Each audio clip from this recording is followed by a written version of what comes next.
Nous sommes en 1943.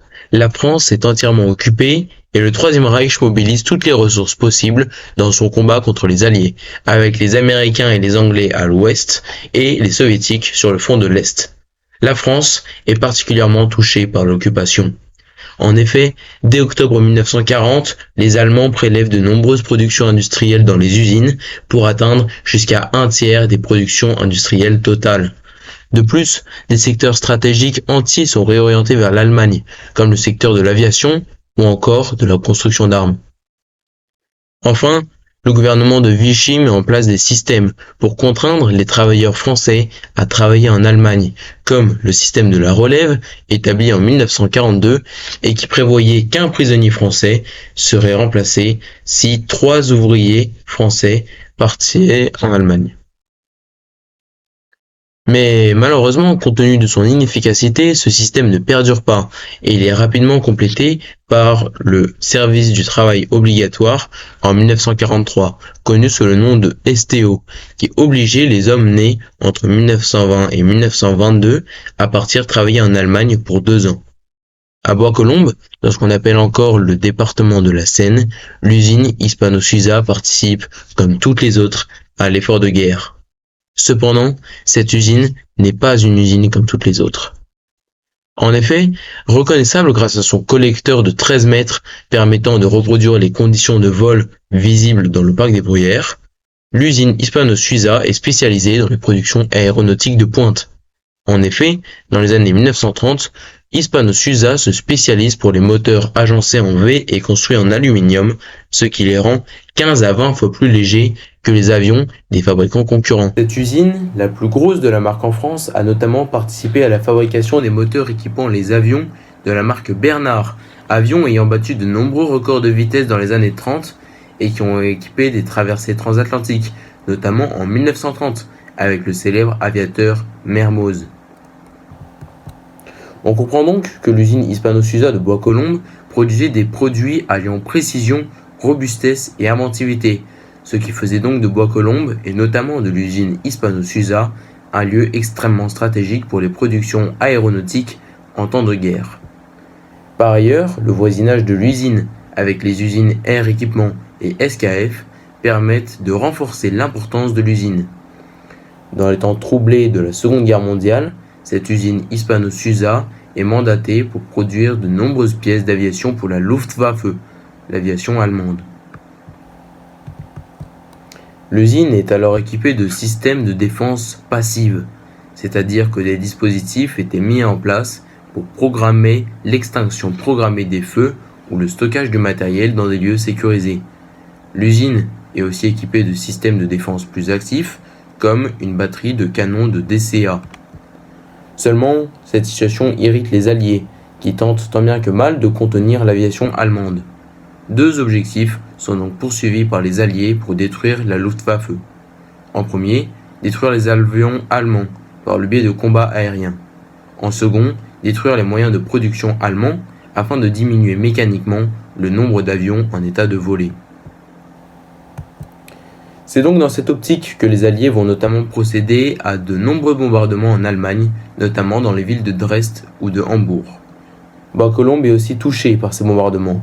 En effet, le 9 septembre 1943, Bois-Colombes est frappé par de nombreux bombardements américains au moyen de bombes explosives, c'est-à-dire conçues spécialement pour détruire les alentours après avoir touché le sol. Les aviateurs alliés atteignent de nombreuses cibles stratégiques, dont l'usine Hispano-Suiza, qui est touchée par 6 bombes, dont seulement une explosera vraiment. Les dégâts sur l'usine sont spectaculaires, comme l'attestent ces photos. Les usines alentours ne sont pas non plus épargnées, et les dégâts sont même visibles vus du ciel, comme peut le témoigner cette photographie prise par les soldats alliés au lendemain des bombardements. Ce bombardement fera au total 13 morts et une trentaine de blessés à Bois-Colombes.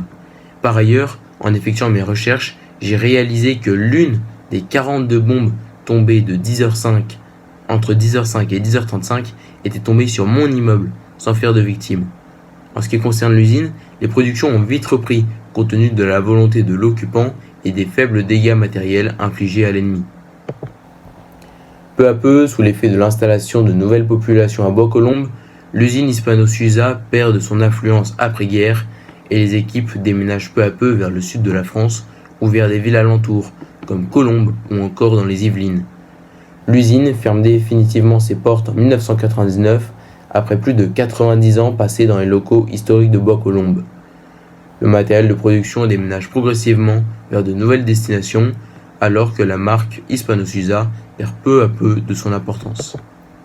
Pour les responsables locaux, l'heure est maintenant à la préservation de ce lieu unique en France, qui était alors la plus grande soufflerie privée de l'Hexagone et qui fut un temps la plus grande soufflerie au monde. Le bâtiment est donc classé à l'inventaire des monuments historiques en 2000, puis racheté par la ville de Bois-Colombes en 2003.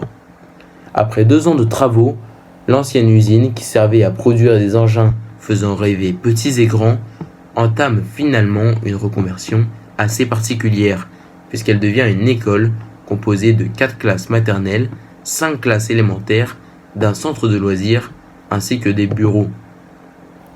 L'école est baptisée l'école de la cigogne, en hommage à l'animal emblème de la firme Hispano-Suiza. Étant un monument classé à l'inventaire des monuments historiques, l'usine est aussi visitable lors des journées du patrimoine. Le souvenir de la firme Hispano-Suiza est aussi incarné par la présence de nombreuses rues faisant référence à l'usine, comme la rue Marc Birgit à Bois-Colombes, en hommage à l'un des fondateurs de la marque. Mais si la préservation de cette histoire peu commune passe ici par la préservation architecturale et matérielle de l'usine, la mémoire des bombardements de 1943 passe aussi par le travail d'associations locales. En effet, lors de mes recherches, j'ai pu m'entretenir avec la responsable de l'association des Amis de Bois-Colombes, association qui organise de nombreuses conférences sur l'histoire de Bois-Colombes. Cette organisation a notamment publié une revue sur l'histoire de Bois-Colombes et a permis aussi de créer un système d'affiches, une campagne d'affiches à proximité du parc pour renseigner les habitants de Bois-Colombes sur l'histoire atypique du bâtiment qu'ils côtoient tous les jours. En outre, le travail associatif est aussi effectué par le biais d'un travail historique, réalisé en grande partie par l'historien local Christian Gallo, qui n'a malheureusement pas pu répondre à mes demandes d'interview. Christian Gallo a en effet procédé à un travail historique fouillé, en consultant différents registres préfectoraux ou en effectuant une collecte de témoignages venant de personnes ayant vécu à proximité ou ayant travaillé dans l'usine Hispano-Suiza lors des bombardements. Enfin, le travail de mémoire est aussi effectué par la ville de Bois-Colombes elle-même, puisque le service des archives de la ville a récemment mis en place un mémorial numérique consacré à la place de Bois-Colombes dans l'histoire, et notamment dans la Seconde Guerre mondiale. En conclusion, la mémoire des événements ayant eu lieu en 1943 passe non seulement par un travail historique, mais aussi par la mise en valeur du patrimoine architectural et culturel de la ville. Bois-Colombes a mis en place une méthode particulière pour sauvegarder le souvenir de l'usine qui passe par le compromis et la mise en valeur de ce lieu à l'histoire atypique. Enfin, il faut souligner que le travail de mémoire repose essentiellement sur le travail acharné d'associations composées d'hommes et de femmes passionnés. C'est pourquoi je voudrais remercier particulièrement l'association des Amis de Bois-Colombes et notamment Madame Lezé-Auvillier pour son assistance dans mes recherches. Maxime raconte l'histoire, c'est terminé pour aujourd'hui, mais je vous dis à bientôt pour un nouvel épisode.